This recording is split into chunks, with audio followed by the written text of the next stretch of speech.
संत कबीर। संत कबीर को एक कवि के रूप में अपार ख्याति प्राप्त हुई।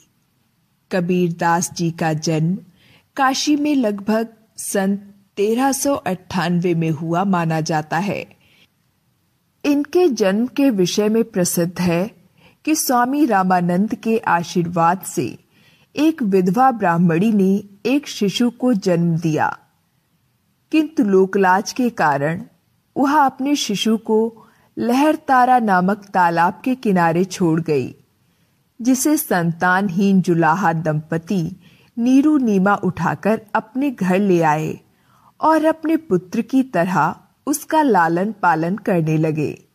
यही शिशु बड़ा होकर कबीर दास के नाम से प्रसिद्ध हुआ। कबीर ने बड़े होकर अपने पिता के काम को सीख लिया, इसलिए इन्हें जुलाहा कहा जाने लगा। कबीर साधु संतों के पास भी जाते रहते थे और उनकी बातें बड़े ध्यान से सुनते थे। ये अपना अधिकांश समय सत्संग में बिताते थे। उन दिनों काशी में स्वामी रामानंद रहते थे। कबीर उन्हें अपना गुरु बनाना चाहते थे, परंतु जुलाहा होने के कारण उन्होंने कबीर को अपना शिष्य बनाने से मना कर दिया। किंतु कबीर अपनी धुन के पक्के थे। उन्हें यह मालूम था कि स्वामी जी प्रातःकाल गंगा में स्नान करने जाते हैं, अतः वे घाट की सीढ़ियों पर जाकर लेट गए।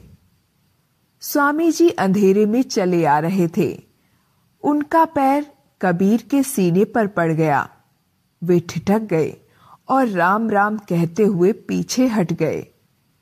कबीर बोले, स्वामी जी, आपने मेरे सीने पर चरण रखे हैं और राम मंत्र दिया है। आज से आप मेरे गुरु हैं और मैं आपका शिष्य। कबीर के मुख से यह सुनकर रामानंद जी ने कबीर को अपना शिष्य स्वीकार कर। कबीर दास जी का विवाह लोई नामक कन्या से हुआ था। इनके एक पुत्र और एक पुत्री थी। पुत्र का नाम था कमाल और पुत्री का नाम था कमाली। कबीर पढ़े लिखे नहीं थे। इन्होंने देशाटन करके और ज्ञानी लोगों की संगति में रहकर अच्छा ज्ञान प्राप्त कर लिया था। इनकी पढ़ाई लिखाई के संबंध में एक दोहा भी प्रचलित है। मसिकागद छूवो नहीं, कलम गही नहीं हाथ, चारों जुग के महात्म कबीरा, मुखई जनाई बात। कबीर जब भावमग्न होकर साखी, शिक्षाप्रद दोहे या पद गाते थे, तब इनके शिष्य उन्हें लिख लिया करते थे। यही दोहे व पद आज हमारे पास धरोहर स्वरूप हैं। कबीर जाति पाति के भेदभाव को नहीं मानते थे। ये हिंदू व मुसलमान किसी से द्वेष नहीं रखते थे और न ही किसी एक का पक्ष लेते थे। जिसमें भी इन्हें दोष दिखाई देता था, उसी को खुली फटकार लगाते थे। ये मानव समाज में समानता के हिमायती थे। इतना ही नहीं, कबीर मूर्ति पूजा के भी विरोधी थे। इनका कहना था, पाथर पूजे हर मिले तो मैं पूजू पहाड़, घर की चाकी कोई न पूजे, जाको पीस खाए संसार।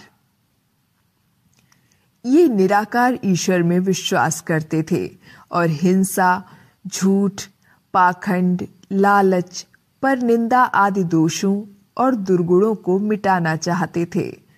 कबीर गुरु को भगवान से भी बढ़कर मानते थे। कबीर अपने अंतिम समय में काशी छोड़कर मगहर चले गए थे।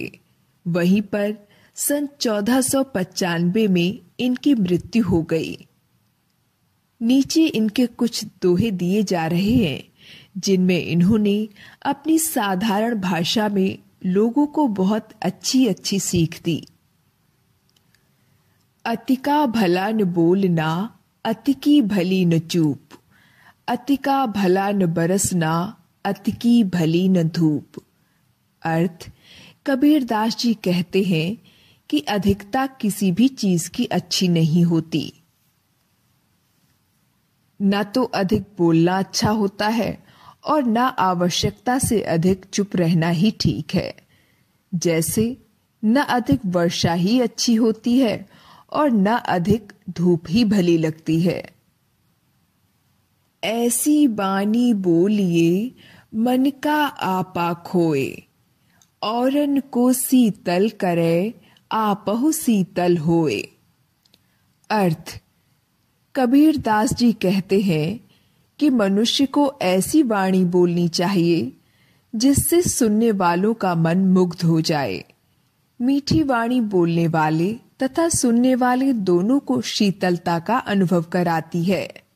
जाति न पूछो साध की, पूछ लीजिए ज्ञान, मोल करो तलवार को, पड़ा रहन दो म्यान। अर्थ कबीरदास जी कहते हैं कि साधु की जाति पूछकर क्या करोगे, उसका तो ज्ञान पूछो। जिस प्रकार तलवार के सामने म्यान का कोई महत्व नहीं होता, उसी प्रकार साधु के ज्ञान के सामने उसकी जाति का कोई महत्व नहीं होता। काम क्रोध मद लोभ की, जब लगी घट में खान, कहा मूर्ख कहा पंडित, दोनों एक समान। अर्थ कबीरदास जी कहते हैं कि जब तक काम, क्रोध, अहंकार और लालच मनुष्य के मन में है, तब तक मूर्ख और पंडित दोनों एक समान ही हैं। अर्थात पंडित भी मूर्ख के समान ही है।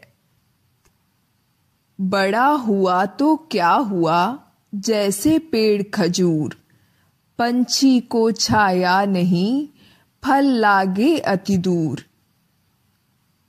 अर्थ कबीरदास जी कहते हैं कि ऐसे खजूर के पेड़ की तरह बड़ा और ऊंचा होने से क्या लाभ, जिसकी ना तो घनी छाया होती है और ना ही जिसके फल कोई छू सकता है। अर्थात जो लोग दूसरों की भलाई नहीं कर सकते, वे कितने ही बड़े हों, परंतु महान नहीं कहे जा सकते। कबीरदास जी के कुछ अन्य दोहे।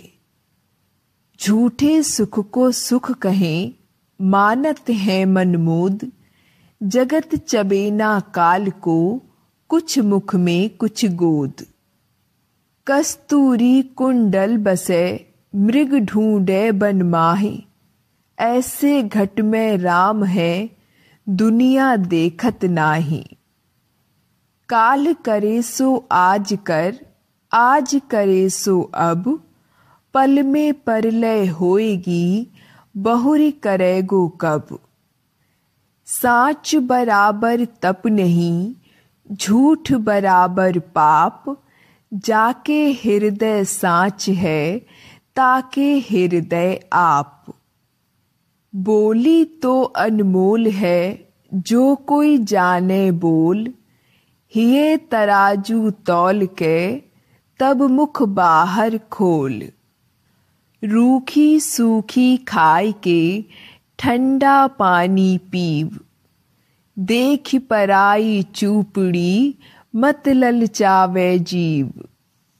माखी गुड़मा गड़ रही, पंख रहो लिपटाए, हाथ मले और सिर धुने, लाल